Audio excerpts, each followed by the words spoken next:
Hello, আসসালামু আলাইকুম everyone. কেমন আছেন সবাই? আশা করছি আল্লাহর রহমতে সবাই ভালো আছেন। আমিও আলহামদুলিল্লাহ মোটামুটি ভালো আছি। আবারও কিন্তু চলে আসলাম আপনাদের সাথে গল্প করার জন্য, আর নতুন একটা ব্লগে চলে আসলাম। এইদিকে দেখেই আপনারা কিন্তু বুঝতে পারতেছেন কিসের আয়োজন চলছে। এখানে হচ্ছে ফলি মাছ, আর এই ফলি মাছের কোপ্তা খাওয়ার লোভে আমি 3টা ফলি মাছ নিয়ে আসছিলাম। আর এই ফলি মাছগুলো আজকে ধরেই ফেললাম যে কোপ্তা বানাবো, সেজন্য দেখতেই পাচ্ছেন ফলি মাছগুলো থেকে আঁশগুলো উঠিয়ে লবণ দিয়ে ভালো করে কচলিয়ে কচলিয়ে ধুয়ে নিচ্ছি। এই ফলি মাছের আঁশগুলো উঠানো এত কষ্টকর, ছোট ছোট থাকে, একদম গায়ের সাথে লেগে থাকে, খুবই কষ্টকর। আজকে আমার এই ফলি মাছ 3টার পিছনে কম হইল 2.5 থেকে 3 ঘন্টা ব্যয় হয়েছে বন্ধুরা। আসলে ঠিক আছে, কি বলবো, একটা গৃহিণী কিন্তু বুঝে। হ্যাঁ, রান্নাঘরে তার কত ধরনের কাজ থাকে, আর যদি থাকে সাথে ছোট বাচ্চারা, মনে করেন এই কাজও করতে হয়, পিছনে ব্যাক ক্যামেরায় কিন্তু আমার ছোট ছোট বাচ্চারা আছে, ওদেরকেও সামলাতে হয়, তারপরে চারদিকেই সব কিছু 2টা হাত দিয়ে হ্যান্ডেল করতে হয়। এদিকে দেখেন, মন চাইছিল যে ঠিক আছে ফলি মাছের কোপ্তা কারি বানাবো। দেখতেই পাচ্ছেন এখানে ফলি মাছটা নিয়ে ঠিক আছে মাথাটা আগে আলাদা করে নিয়েছি। এখন এটা ভালো করে পুঁতা দিয়ে, হ্যাঁ, টাক দিতে দিতে দিতে দিতে এই যে দেখেন ভিতরের মাংসগুলো বের হয়ে আসছে মাছের, এগুলো থেকে কাটাও আছে, কিন্তু ফলি মাছে কিন্তু প্রচুর পরিমাণে কাটা। তো এইটা প্রস্তুত করা খুব খাটনির ব্যাপার। আসলে আমাদের আমাদের দাদি দাদি ফুফুরা আমাদেরকে খাওয়াইছে, তো দেখলে এর জন্য লোভ লাগে। মাঝে মাঝে মন চায় যে ফলি মাছ এনে এরকম কোপ্তা কারি করি বা কোপ্তা করে ভেজে খাই, কিন্তু শরীরের সাথে পারি না। শরীর ক্লান্ত লাগে, সংসারে কাজ করে এক্সট্রা খাটনি আর করতে মন চায় না। তবুও কি করব, আজকে কিন্তু উদ্যোগ নিয়েই ফেললাম। দেখতেই পাচ্ছেন আমি কিভাবে কি করব। ঠিক আছে, দেখেন আপনারা কিভাবে আমি প্রত্যেকটা দেখাচ্ছি, এ টু জেডই দেখাচ্ছি। দেখেন আমি কিন্তু ফলি মাছের বুকের সামনে যে কাঁটাগুলো থাকে ওটা কিন্তু আমি কেচি দিয়ে কেটে নিয়েছি, তাহলে মাংসগুলো বের হতে সুবিধা হবে। দেখতেই পাচ্ছেন আমি ছেঁচতেছি আর মাংসগুলো বের হচ্ছে। এখন কিন্তু মাঝখানে একটু চামড়াটা মেলে তারপরে হচ্ছে কাঁটাগুলো ছাড়িয়ে নিব, আর ওই যে চামড়া থেকে মাছগুলোকেও ছাড়িয়ে নেব।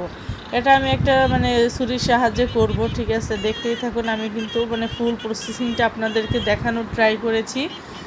আর যাদের আমার এরকম কষ্টদায়ক রেসিপি দেখে যদি আপনাদের একটুকু ভালো লাগে, অবশ্যই কিন্তু কমেন্টস করবেন, লাইক শেয়ার করতে ভুলবেন না। আর হচ্ছে ঠিক আছে, এরকম কিন্তু বাসায়ও এরকম মজাদার ফলির কোপ্তা কারি আপনারা বানিয়ে খাবেন। আমি যতটুকু পারছি সাধ্যমতো চেষ্টা করছি, কারণ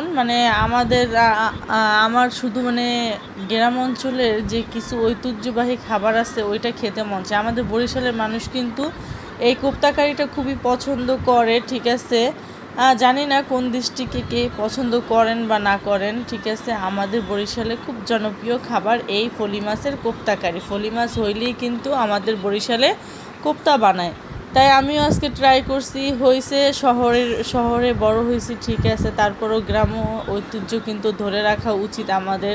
তাই দেখেন আমি কিন্তু একটা একটা করে স্টেপ বাই স্টেপ প্রত্যেকটা মাছের এভাবে মাংসগুলো বের করে নিয়ে, তারপরে হচ্ছে কাটা ছাড়িয়ে, তারপরে হচ্ছে বেটে, হ্যাঁ, কোনো প্রকার কাটা থাকা যাবে না। ঠিক আছে, একদম এ টু জেড মিহি করে বেটে তারপরে কিন্তু এটার লাস্ট ফিনিশিংটা দিতে হবে। তো আমি কিন্তু সম্পূর্ণ চেষ্টা করেছি ফুল ফিনিশিংটা দেওয়ার জন্য। আর আপনারা কিন্তু দেখবেন আমি কিন্তু কতটা খাটনি করেছি। আমার শরীর দিয়ে কিন্তু আমি যখন কথা বলতেছি তখন আমি আমার সেই যে কষ্টকর টাইমগুলো কিন্তু আমি ভাবতেছি, এত পরিমাণে আমার ঘাম ঝরতে ছিল কি বলবো, এত কষ্টদায়ক এই মাছের পিছনে। আর এমনি তো এটা হচ্ছে আষ্টে মাছ।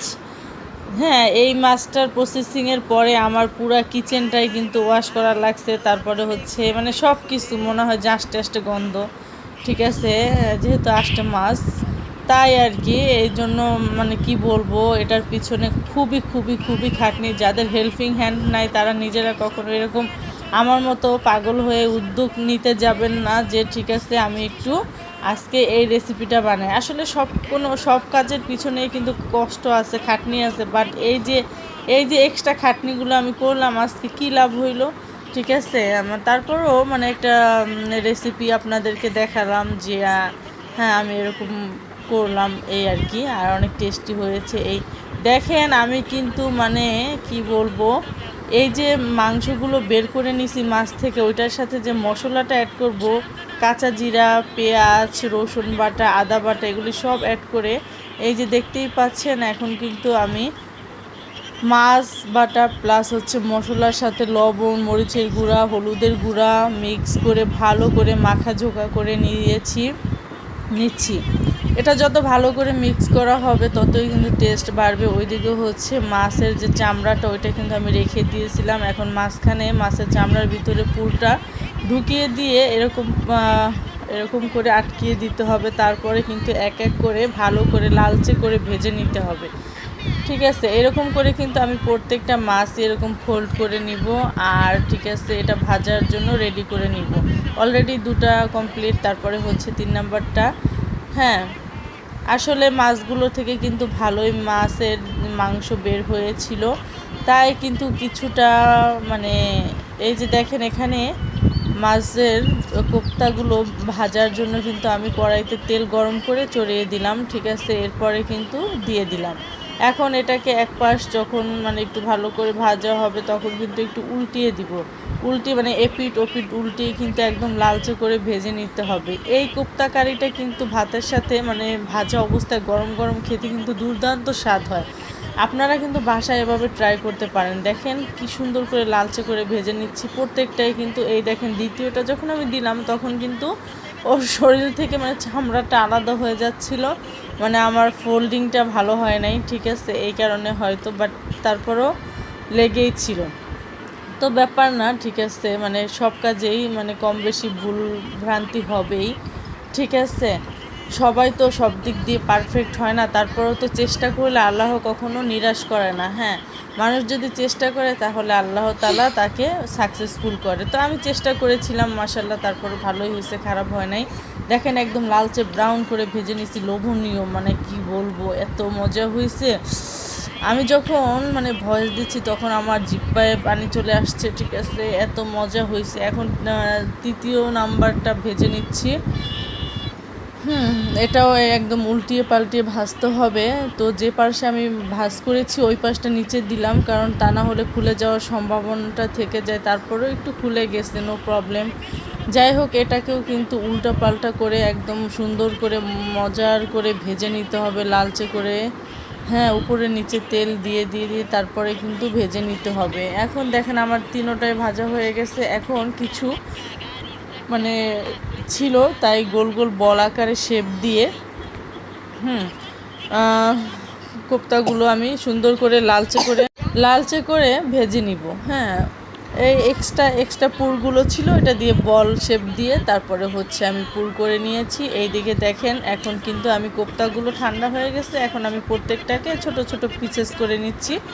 এটাকে কিন্তু আমি এখন কোপ্তা কারি বানাবো, ঠিক আছে। ইচ্ছা করলে আমি এভাবেও খেতে পারতাম, না, তারপরে আমি ভুনা করবো, এই জন্য পেঁয়াজ দিয়ে দিচ্ছি, কড়াইতে তেল দিয়ে দিলাম, তারপর হচ্ছে লবণ দিয়েছি স্বাদ মতো। এখন একটু আদা বাটা, একটু রসুন বাটা অ্যাড করে দিব, তারপরে হচ্ছে হলুদের গুঁড়া, মরিচের গুঁড়া, এগুলি অ্যাড করে দিব।